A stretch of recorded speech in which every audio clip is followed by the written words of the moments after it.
વાપી ખાતે દેશમાં હિન્દી ભાષાને રાષ્ટ્ર ભાષાનો દરજ્જો મળે તેવા ઉદ્દેશ્યથી દેશભરમાં અને વિદેશમાં વર્કશોપના માધ્યમથી હિન્દી ભાષાનો પ્રચાર કરતી સંસ્થાના આગેવાનોએ વર્કશોપનું આયોજન કર્યું હતું। સમગ્ર દેશ વિદેશમાં હિન્દી ભાષાના પ્રચાર પ્રસાર કરતા લેખકો દ્વારા વાપી ખાતે આવેલ શ્રી રાજ રાજેશ્વરી રિસોર્ટ ખાતે હિન્દી ભાષા પર વિશેષ વર્કશોપનું આયોજન કરવામાં આવ્યું હતું। વર્કશોપ અંગે હિન્દી ભાષાના રિસોર્સ પર્સન ડોક્ટર ડી.વી. સિંઘે જણાવ્યું કે અત્યાર સુધીમાં તેમણે દેશ અને વિદેશના ખાડી દેશોમાં 800 થી 875 જેટલા વર્કશોપ કર્યા છે। हिंदी भाषा नो विकास थाय, हिंदी भाषा ने राष्ट्र भाषा नो दरज्जो मळे तेवुं सपनुं गांधीजी अने राजेन्द्र प्रसादे जोयुं हतुं। जो के भारत में अनेक भाषाओं होवा छतां हिंदी भाषा ने राष्ट्र भाषा तरीकेनो दरज्जो मळ्यो नथी, त्यारे आ अंगे प्रचार प्रसार करी लोकोमां जागृति लावी हिंदी भाषा ने राष्ट्र भाषानो दरज्जो मळे ते माटे वापीमां पण वर्कशॉपनुं आयोजन करवामां आव्युं हतुं, जेमां वापी, वलसाड, सिलवास, दमणनी विविध शाळाना 120 शिक्षको उपस्थित रह्या हता। मेरा नाम दिनेश चंद्र श्रीवास्तव है। मैं रीजनल हेड हूँ वेस्ट जोन का। अच्छा, खास करके आज यहाँ पर जो कार्यक्रम आयोजित किया गया है, किस उद्देश्य से किया गया है, कितने पार्टिसिपेंट हैं?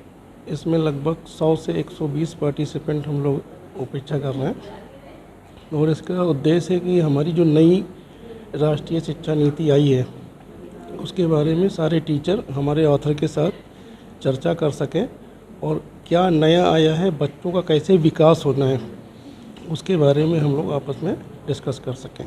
कहाँ से यहाँ पर लोग आए हुए हैं? यहाँ वापी, वलसाड और सारी सराउंडिंग एरिया से लगभग सभी स्कूलों से आए हुए हैं।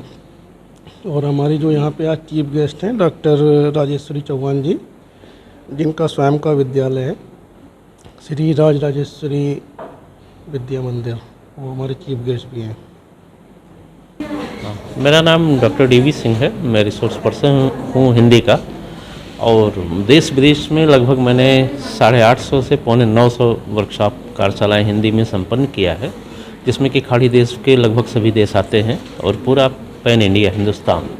तो हमारा उद्देश्य ये है कि हिंदी का विकास कैसे किया जाए, और हिंदी को जबकि सबसे पहले राष्ट्र भाषा बनाने का सपना यहीं गुजरात से गांधी जी ने देखा था।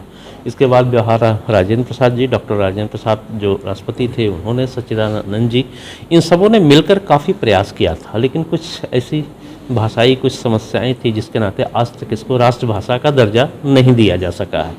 हम उसी सपने को लेकर आ रहे हैं कि किस ढंग से इतने बड़े देश में एक संपर्क भाषा के रूप में हिंदी कार्य कर रही है, तो इसको एक प्रकार से राष्ट्रभाषा या इसको वो तवज्जो मिलनी चाहिए, वो सम्मान मिलना चाहिए जो कि हिंदी को लेकर हमारे पूर्वजों ने सपना देखा था।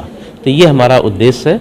तो आज की कार्यशाला जो है इसी से संबंधित है कि हम शिक्षकों को जो नई जो है शिक्षा नीति जो आई है अभी, इसमें क्या है कि भाषा को किस प्रकार से उसका विकास किया जाए, बच्चों को किस ढंग से पढ़ाया जाए, उनके घर की भाषा के से उदाहरण देते हुए किस ढंग से उनको मतलब किया जाए कि रटने के बजाय वो बच्चे कुछ सीख सकें, कुछ जान सकें।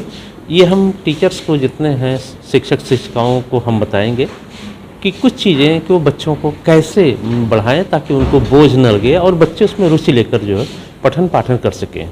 इसके अलावा केंद्रीय हिंदी निदेशालय ने काफ़ी कुछ परिवर्तन किया है हिंदी भाषा में, उसकी भी जानकारी हम देंगे कि क्या परिवर्तित हुए हैं, कैसे उसमें लिखने का स्वरूप बदला है, उच्चारण का किस प्रकार से करना चाहिए।